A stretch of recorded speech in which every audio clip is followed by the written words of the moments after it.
Well, now, how do I know whereabouts it was if we was lost? We tried to trace our way back. There was no use. Patsy started to get scared. It's kind of funny to see a big guy like that get scared. Yes, he is rather big, isn't he? Yeah, 6'4". The mob used to call us Mutton Jeff. And then what happened? Well, I was a little scared myself, but we stuck together. You know, walking in the dark with only my flashlight from the car. All of a sudden, Pat keels over.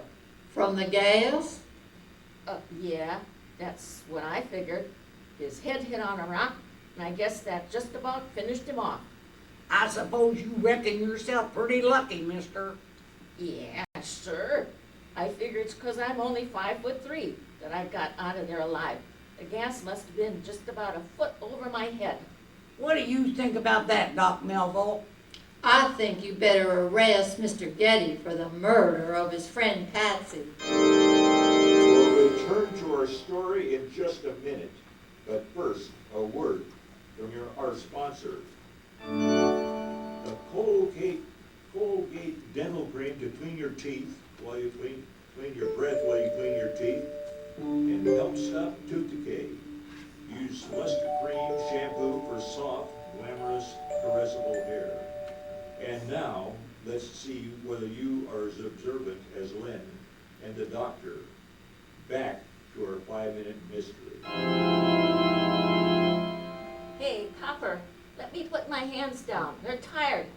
When you're in Green Gap's jail and not before. I don't get it. It was a good story. I still can't figure how you found out. Lynne tells me they used to take dogs into the cavern because the gas is heavier than the air. It collects on the floor. If you really meant gas, you would have keeled over first, before your pal Patsy. Well, what do you know? Nowadays in this murder racket, you need a college education. Thank you for listening, and be sure to join us again next time to see if you can solve another 5-minute mystery.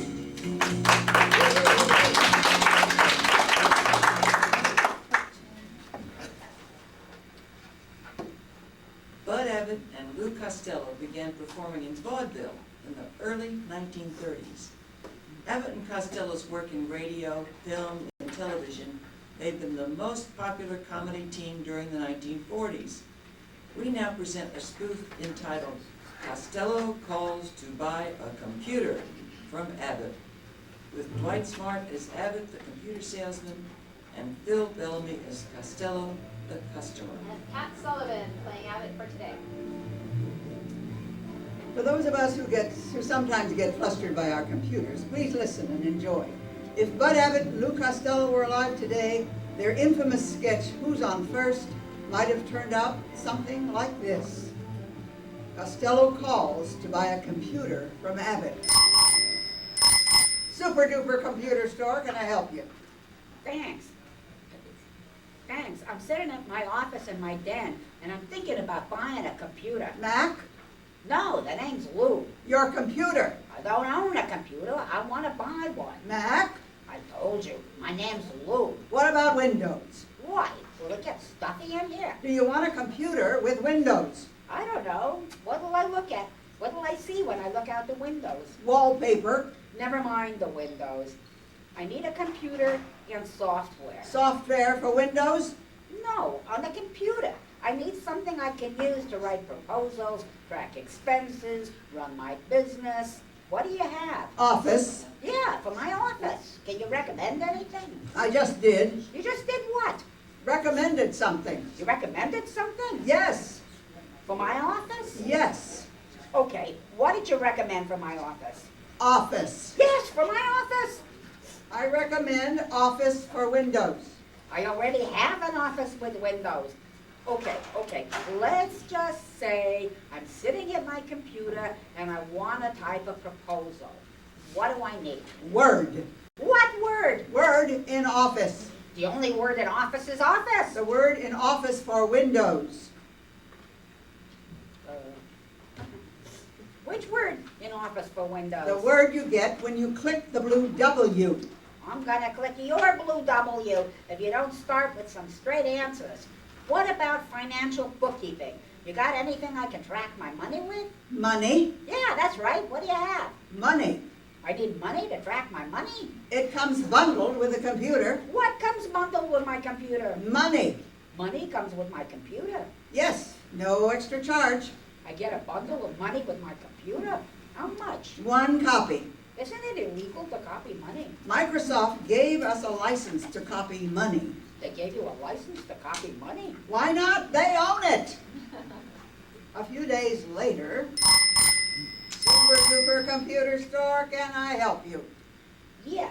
How do I turn my computer off? Click on Start. Oh, rats! Here we go again!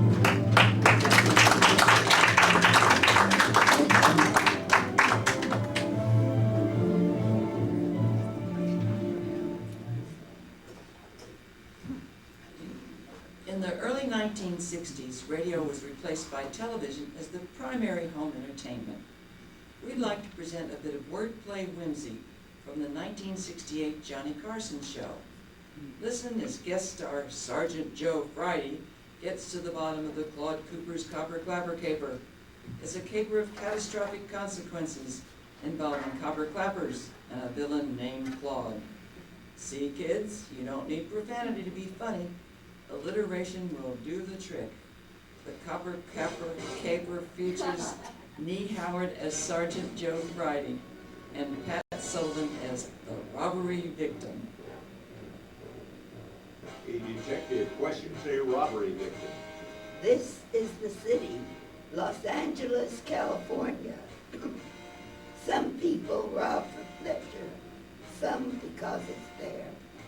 You never know. My name's Friday. I'm a cop. I was working the day watch on a robbery when I got a call from the Acme school bell. There'd been a robbery. There's been a robbery. Yes, sir. What was it? My clappers. Your clappers. Yeah, you know those things inside a bell that make them clang? The clangers. That's right. We call them clappers in the business. A clapper caper. What's that? Nothing, sir. Now, can I have the facts? What kind of clappers were stolen on this paper? They were copper clappers. And where were they kept? In the closet. Uh-huh. You have any idea who might have taken the copper clappers from the closet? Well, just one. I fired a man. He swore he'd get even. What was his name? Claude Cooper. You think he... Yeah, that's right. I think Claude Cooper copped my copper clappers kept in a closet. You know where this Claude Cooper is from? Yep, Cleveland. That figures. What makes it worse? They were clean. Clean copper clappers? That's right. Why do you think Cleveland's Claude Cooper would cop your clean copper clappers kept in your closet? Only one reason. What's that? He's a kleptomaniac.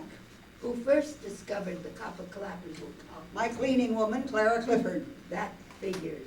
Now let me see if I've got the facts straight here.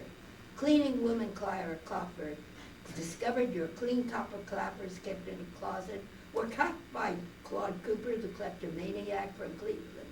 Now is that about it? One other thing. What's that? If I ever catch kleptomaniac Claude Cooper from Cleveland, who copped my clean cloppered clappers kept in a closet, Yes? I'll clobber him.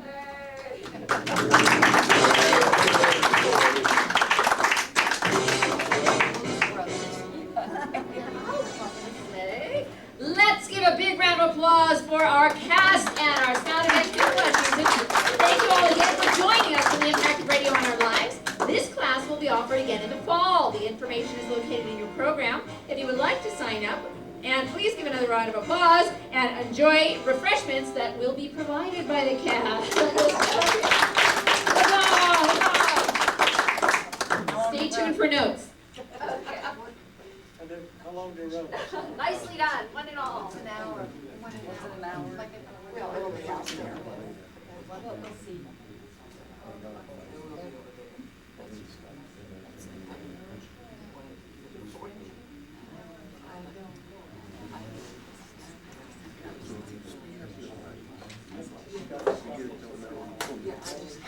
All right, so